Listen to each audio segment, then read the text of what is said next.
Next we have Kim Mooney, works for hospice care of Boulder and Broomfield counties. She's in community education. She's lived in hygiene for 5 years, and her presentation is on scuba diving. Okay, so scuba diving, you have oxygen on your back, you have good equipment, you're good to go down there, but it is incredibly overstimulating because your hearing doesn't work the same way, your movement doesn't work the same way, your breathing doesn't work the same way, and vision, sometimes things look twice as big as they are. So if your wife says, honey, does this wetsuit make my butt look big? Swim away as fast as you can.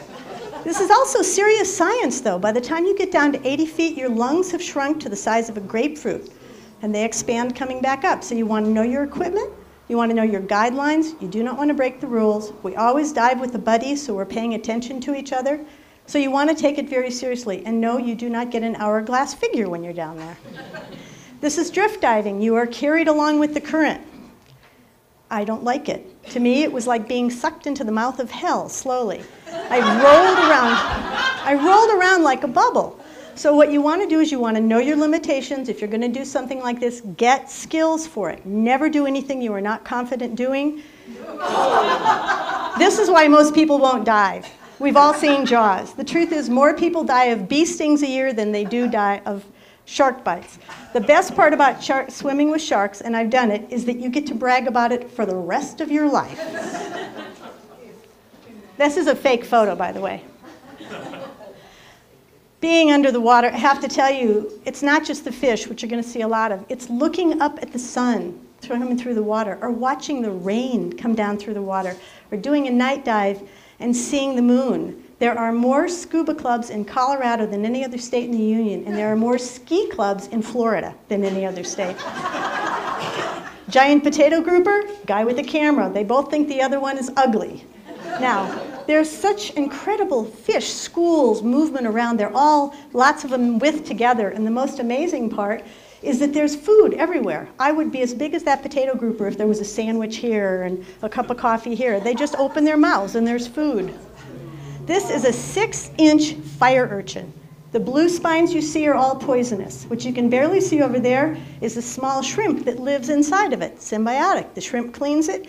It protects the shrimp because who's going to go through poisoned spines to try to find the little shrimp?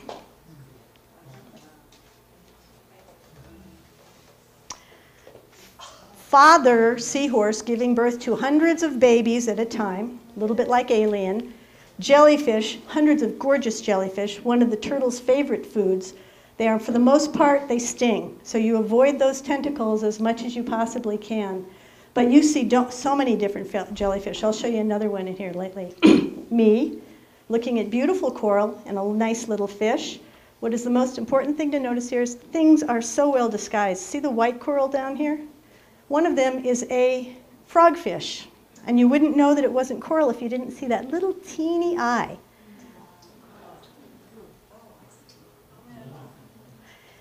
Bioluminescent jellyfish creates its own light, attracts food, attracts mates, but the best defense is that if a fish comes along and takes a bite out of it, it stays glowing in the fish's stomach. Nobody wants that because bigger predators see it and they're on you. Lots of bioluminescent animals down there. Okay, big ones. You look at little places, you look at big ones. That's the shark I will not swim with. This is a whale shark. It eats plankton and little tiny fish, so it's not dangerous. These guys grow to 25 feet, 25 feet. And I'll tell you, when you're with anything that big, it is exciting and it is so humbling to be down there. This is a rainbow fish discovered in 2001 for the first time in Indonesia. We apparently know more about outer space than we do what's down below. And about, 20 years ago, they found a fish they thought had been extinct for 50 million years down at 200 meters. Mandarin fish, the most beautiful fish in the world. Unfortunately, they're in Indonesia. And you know what's in Indonesia? Drift diving. So I will only watch them in pictures.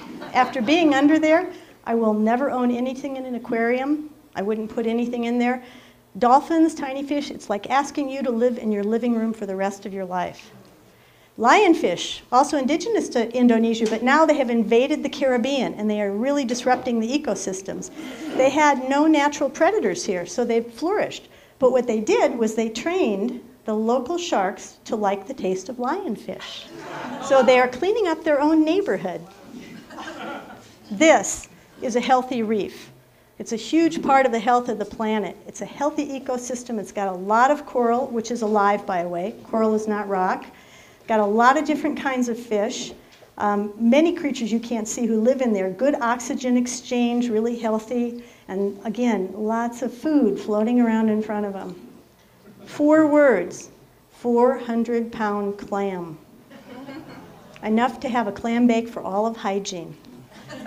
And if there is a pearl in that, you've got to know it's got to be a magic pearl, you know.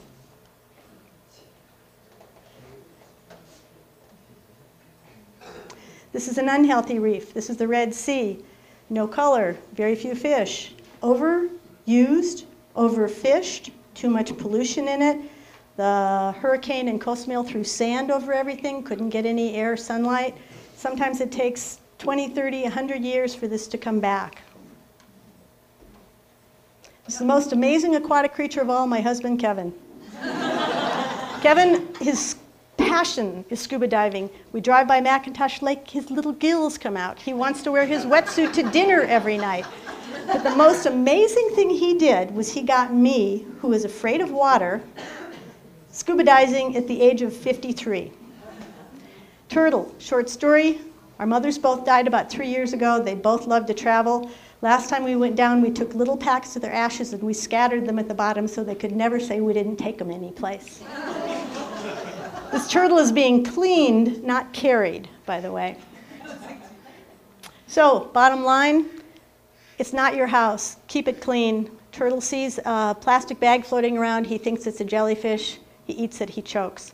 The best part about this is you get to realize what an incredible part of the universe you are, but you also realize you are only part of the universe and not the center of it.